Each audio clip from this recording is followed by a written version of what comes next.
So yeah, we're going to dip into another Warhammer figure. This is the Tyranid Genestealer. We're going to read a little bit about this character before we get into it, because I don't really know that much about it. So I'm going to learn. But anyways, yeah, I can think of a few greater Xenos threats to the Imperium that of the Genestealer, an apex predator possessed of intelligence and cunning that rival our own. They exist for the sole purpose of reproducing in vast numbers and sowing utter chaos in their wake. That's a quote from the Inquisitor Calistrati from the Nature of the Beast story, obviously.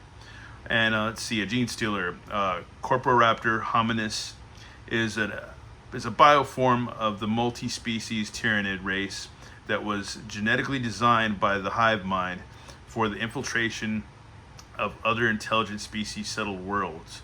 The Tyranids are a nomadic Xenos species governed by a Gestalt, a collective consciousness known as the hive mind. The species comprises many different genetically engineered bioforms, of which the Genestealer is but one.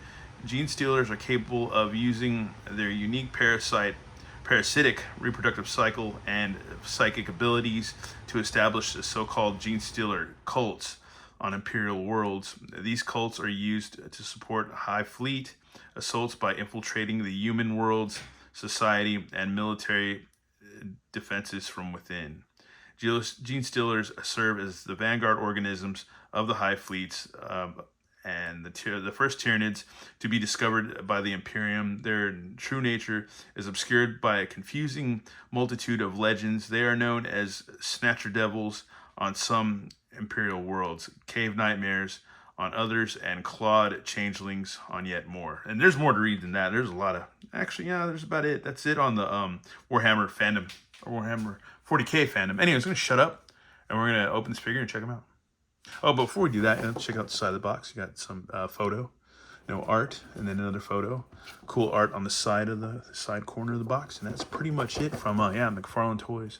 Good old. Here's our Genestealer right out of the package. You got to attach the left arms.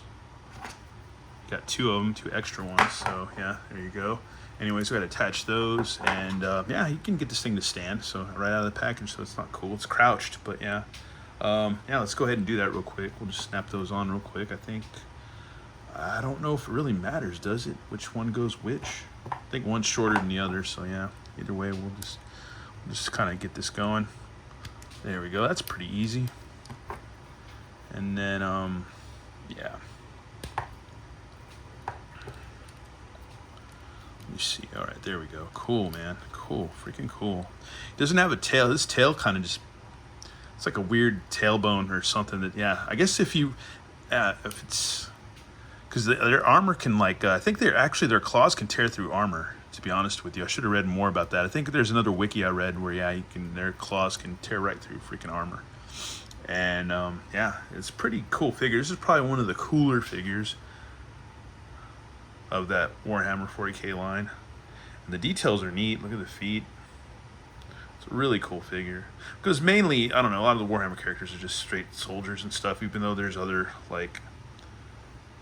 characters. There's librarians and stuff like that, and there's different ranks and stuff like that, and all different kinds of characters and stuff. Which I need to go, I told myself I was going to go try to find some novels and read up, and I have friends at my old job that, or old store, that used to play, or actually still play and have books and stuff like that and know a lot of knowledge, but on this game and stuff. And like I said before on an older video, that yeah, my buddy John and his brother played years and years ago, a long time ago, when Warhammer is probably just first coming out. But yeah, it's a cool figure, man. So the head moves, arms move out, got a hinge and a ball joint connected with those. You got a hinge, a double hinge on the elbows, and there's also there might be a swivel. No, well, there might be. Yeah, there is. It's pretty tight, but there's a swivel inside there. A swivel and a hinge on the hand. And yeah, same with these arms. So that's freaking cool. There is somewhat of a waist movement. So yeah, there you go. That's freaking cool. It can move from side to side and all the way around. So that's pretty rad. Legs can go out pretty well, back and forth, and it looks like there is some kind of swivel in there. So yeah, but you don't need to go crazy. I don't know, you don't need to go too nuts, man, on that. and some double knees, and yeah, and these like these hind kind of type. I don't know, they remind me of like hind legs or something like that, or hind feet, whatever, quarters, whatever you want to call it. I don't know what to call it. But anyways, yeah, freaking cool, man. Freaking really cool. Cool figure. And I guess we got to do some size comparisons real quick. Let's see if we can get this guy to stand as tall as we can get it without being floppy, because it is going to be top heavy because of all these appendages and stuff like that. So we probably got to counterbalance that a little bit and just figure that out. 7-inch range. That's about as good as I can get them.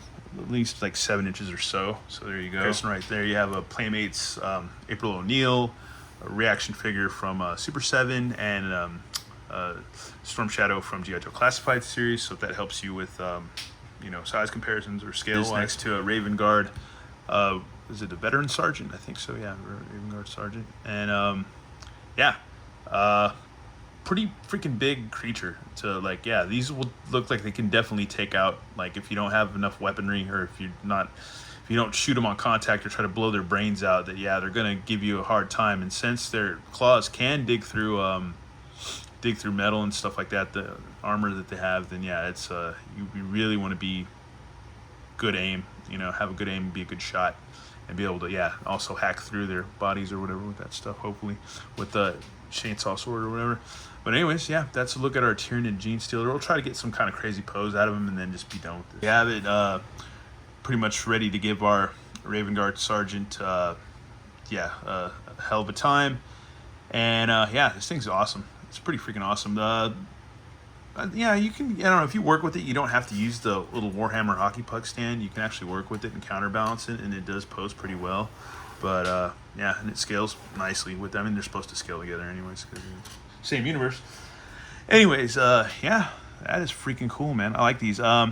These are definitely something you'd want to, like, buy more than one of, because if you want to simulate, you know, the world, the game, or even play the game with the figures, you need more than one of these, obviously. You need like 5 or 6, 7 or 8, maybe. I don't know. Maybe 4 is probably a good number to have. 4. So yeah, get on eBay and find you some for, they go for like $20 or so. They're not too expensive, but they're a nice figure, man. They really are. I mean, there's not a lot to them. They're pretty simple. The paint's decent. Once again, they're kind of open to more customization, I think, too. But other than that, they're pretty freaking sick, you know. They're super posable, so yeah, I think that's pretty awesome too. But other than that, that's all I've got to say about this Tyranid Genestealer. Freaking cool figure, man. Freaking cool. Crazy backbone and stuff like that. Very H.R. Giger-esque, and just really neat, man. One of the cooler figures out of the line for sure.